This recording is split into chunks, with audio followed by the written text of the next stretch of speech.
فيلمنا بيبدأ مع جينيفر وبتكون شغالة كاتبة ورايحة مكان بعيد وتنعزل عن الناس عشان تكتب رواية جديدة. هي رايحة البيت الجديد بتعدي على شخص اسمه إيرن وده اللي بيكون مأجر لها البيت، وبنعرف إن البيت معزول تماما عن البشر وبيديها مفتاحه وخريطة البيت عشان ما تتوهش. وبعد ما بتمشي جينيفر بتقف عند بنزيمة وبتقابل 3 شباب واللي هم أندي وستانلي وجوني. بيظهر إن هم صحاب وبيشتغلوا في نفس البنزيمة وبيحط لها بنزين في العربية، وفي الوقت ده بيحاول يقرب لكن جينيفر بتصده وبتحرجه قصاد صحابه وبتخليهم يضحكوا عليه قدامها. ده اللي بيضايق جوني جدا، وبتوصل جينيفر البيت وبتبتدي ترتب في حاجتها وبتبتدي تكتب في الرواية. وبتعدي أيام وبتحاول جينيفر تتأقلم مع حياتها الجديدة، وبتتصل جينيفر على صاحبتها وبتقول لها إن هي هتقعد شهر في المكان ده وإن هي مش هترجع غير لما تخلص الرواية بشكل كامل.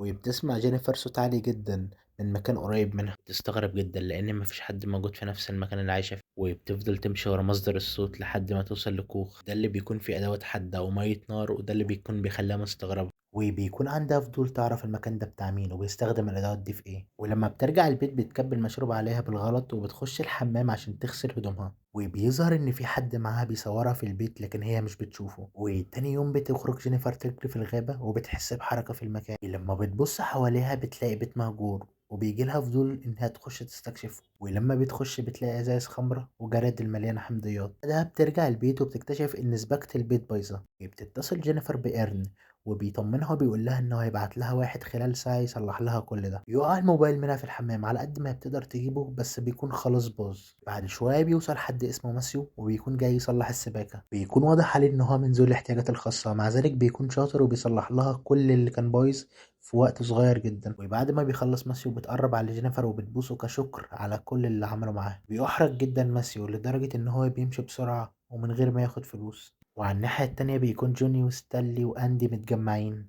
يكونوا متعودين ان هما يصطادوا الحيوانات ويصوروها ويعذبوها بالكاميرا بتاعت ستانلي. بيكون ظاهر عليهم جدا ان هما اشخاص سادين. وبعد كده بيوصل ماسيو وبنعرف ان ستانلي هو اللي بيراقب جينيفر من ساعة ما شافها في البنزيمة، وبيقول ان هو صورها بالكاميرا بتاعته لما حاولت تقرب من ماسيو. وبيبدأ يسخر من جوني عشان هي صدته وقربت من ماسيو، عشان كده بيتضايق جوني أكتر.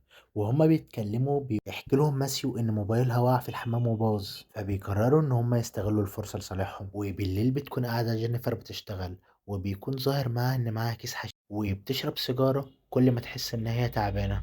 فجأة بتسمع صوت عند الباب، لما بترجع بتلاقي عصفور مقتول وبتخاف جدا. بتطلع تتمشى حوالين البيت عشان تعرف مين اللي عمل كده وما بتلاقيش حد، وبتلاحظ ان باب الكوخ مفتوح فبتقفله وبترجع البيت تاني. وبتتفاجئ بصورة ستانلي وجينيفر على اللابتوب وبيظهر ال3 شباب، وبنعرف ان هما اللي قتلوا العصفور عشان يجذبوا انتباهها لبره عشان يقدروا يدخلوا البيت. وكمان جايبين معاهم ماسيو اللي بيكون باين عليه ان هو جاي غصب عنه عشان هو بيخاف منهم وما بيقدرش يرفض لهم طلب. تترعب جينيفر اللي بتقول لهم انها هتبلغ الشرطة لكنهم بيكونوا عارفين ان معهاش تليفون، وبيسخر جوني من كلامها بيقول لها تعمل اللي هي عايزاه.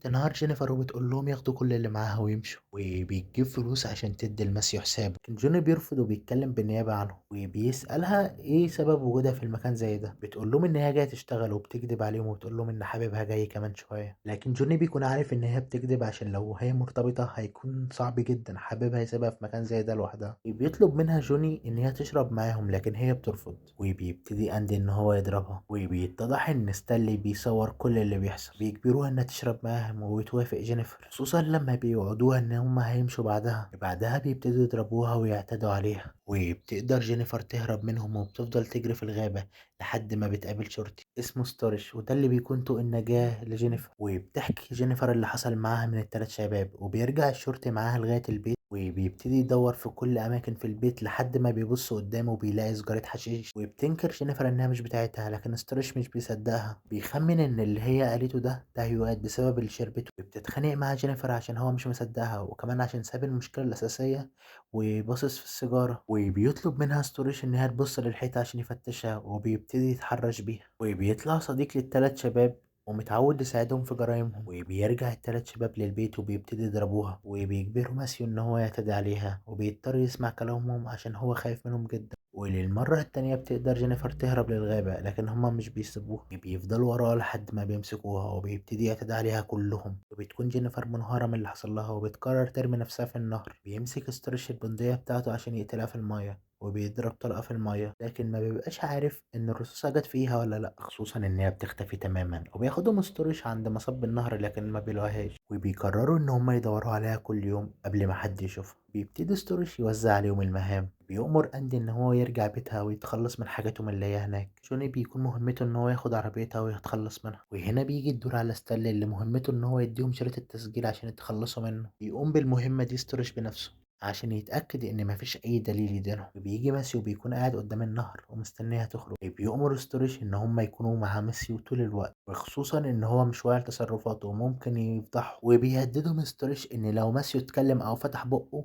هيقتلهم بدون تردد. وبعدها بيرجع ستورش للبيت وبتكون زوجته وبنته مستنيينه. بيكون بنته وزوجته قلقانين عليه جدا عشان اتأخر فوق العادي، فبيعتذر لهم وبيكذب عليهم وبيقول ان كان في حادثة على الطريق وده هو سبب تأخيره. والغريبة ان بيظهر قصاد عيلته ان شخص طيب واب حنين جدا، وبيعرف ستورش ان بنته جابت درجات عالية في الامتحان، فبيفرح جدا وبيبارك لها. وتاني يوم بيروح ستورش يقابل ايرن وبيرجع له مفاتيح البيت، وبيقول إن جينيفر رجعت المدينة بعد ما لقى معاها مخدرات كتيرة جدا كان ممكن تحبسها. أما ماسيو فبيكون قاعد قدام النهر مستني جينيفر تخرج، والغريبة إن بيعدي شهر وجثة جينيفر ما ظهرتش لحد دلوقتي ولا هي. فبينسوا الشباب اللي حصل وبيرجعوا لحياتهم الطبيعية تاني. وميسيو بيفضل يعني كل ما يفتكر اليوم ده. وبيجي الاستورج تليفون من ايرن وبيقول له ان صديقة جينيفر جت تسأل عليها عشان هي مختفية بقالها شهر. وبنعرف ان ايرن اداها رقم ستورج عشان اخر حد شافها. بيخاف ستورج جدا وبيقول ان هيكلمها تاني يوم بحجة ان الوقت اتأخر. وبيغيروا الاتنين الموضوع وبيتفقوا ان تاني يوم يطلعوا يصطادوا مع بعض. بنشوف اندي وجيني هم قاعدين سوا وبيخش عليهم ستانلي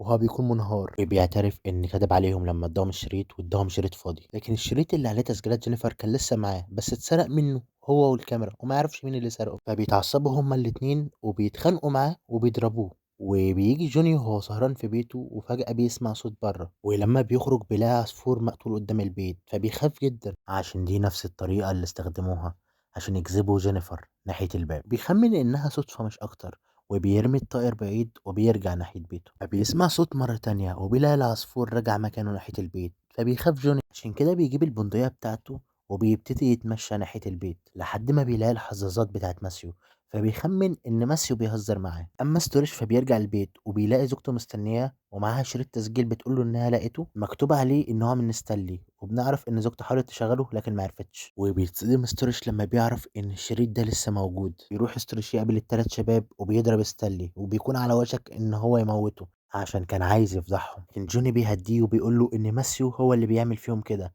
عشان لقى الحظاظات بتاعته قدام بيته. وبعدها بيخرج مع ايرل وبيقتله عشان يخلص من اخر دليل كان يعرف ان هو اخر واحد قابل جينيفر. وفي نفس الوقت بيكون ماسيو قريب من بيت جينيفر، بيستغرب جدا لما بيسمع صوتها خارج من البيت، خصوصا لما بيسمعها انها بتنادي عليه. لما بيدخل بيتفاجئ ان جيفي لسه عايشه، فبيعتذر على اللي هو عمله. وقبل ما ماسيو يكمل كلامه بتطلع جينيفر الحبل وبتخنقه، وبيبدأ أندي وستانلي البحث عن ماسيو عشان ينفذوا تعليمات ستوريش إن هم يراقبوه. وبيسمعوا صوت اللحن اللي أندي متعود يعزفه، فبيخمنوا إن ماسيو بيهزر معاهم. يفضل أندي بيجري ورا مصدر الصوت لحد ما بيوصل لبيت مهجور. الناحية التانية بيفضل ستانلي في الغابة، وفجأة بيشوف جينيفر قدامه وبيكون متأكد إن جينيفر ناوية تنتقم، عشان كده بيقرب منها عشان يقتلها. لكن جينيفر بتكون أذكى منه وعاملة له فخ عشان يقع فيه. بتصاب ستانلي في رجله إصابة خطيرة بتخليه يصرخ بشكل هستيري. بيسمع أندي صوته وهو في البيت فبيجري ناحيته، لكن جينيفر بتضربه وبيفقد الوعي. بيفوق أندي بيلاقي نفسه مربوط وتحت حوض مية. ما ستانلي بيفوق بيلاقي نفسه مربوط من رقبته فوق شجرة. بتقرر جينيفر تنتقم منهم بنفس الطريقة، فبتشغل الكاميرا عشان تسجل كل اللي بيحصل. وبيحاول ستانلي يعتذر لها لكن ما بتهتمش لكلامه، وبتبتدي تعذب في ستانلي بنفس الطريقة اللي كان بيعذبها بيها. في بقه فار ميت، كمان بتفتح جفونه وبتثبتها بالإبر، وبتجيب سمكة وبتحط أحشائها عليه وبعد كده بتسيبه وبتمشي. وهنا بيجي الدور على أندي، وبتبدأ جينيفر تحط وشه في المية، وبعدها بتجيب حمض وبتحطه في المية. بيصرخ أندي من كتر الحروق اللي في وشه. في الوقت ده بيكون الغربان اتجمعت على وش ستانلي بسبب ريحة السمك، وبيبتدي ياكلوه هو كمان. ولما بترجع لأندي بتلاقيه اتشوه بسبب الحمض ومات. هنا بيجي الدور على جوني اللي بيلاقي جينيفر واقفة قدامه وبتضربه على دماغه فجأة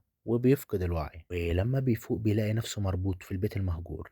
وبتبتدي جينيفر تخلع سنانه وبتعذبه وبعدها بتطعنه بالمقص وبيموت كده. ما بيبقاش فاضل حد غير ستورج اللي بيجيله اتصال من زوجته اللي بتقوله ان المدرسة الجديدة جينيفر بتاعت بنتهم وصلت البيت. يستنتج ستورج ان جينيفر قدرت تخدع مراته عشان تنتقم منه، فبيرجع البيت بسرعة وبيعرف من بنته ان جينيفر خدت البنت بحجة ان هي هتخرجها مع الطلبة المتفوقين. بيركب ستورج عربيته بسرعة عشان يلحقهم لكن مش بيلاقيهم، ولما بيرجع ستورج العربية بيلاقي جينيفر مستنياه وبتضربه على راسه. لما ستورج بيفوق بيلاقي نفسه متكتف، بيظهر ان جينيفر حاطت البندقية في ظهره وبتربط الزنات عند ايد ماسيو اللي بيكون فاقد الوعي. بتكون جينيفر واقفة وراه ومبسوطة جدا باللي عملته وبتخرج من البيت وبتسيبه. ولما ماسيو بيفوق وبيحاول يتحرك بتخرج طلقة من البندقية المربوطة فيه وبتموت ستورج. ده بترجع جينيفر عند ماسيو وبتقتله هو كمان، وبكده تكون جينيفر استخدمت ذكائها عشان تتخلص من الخمسة.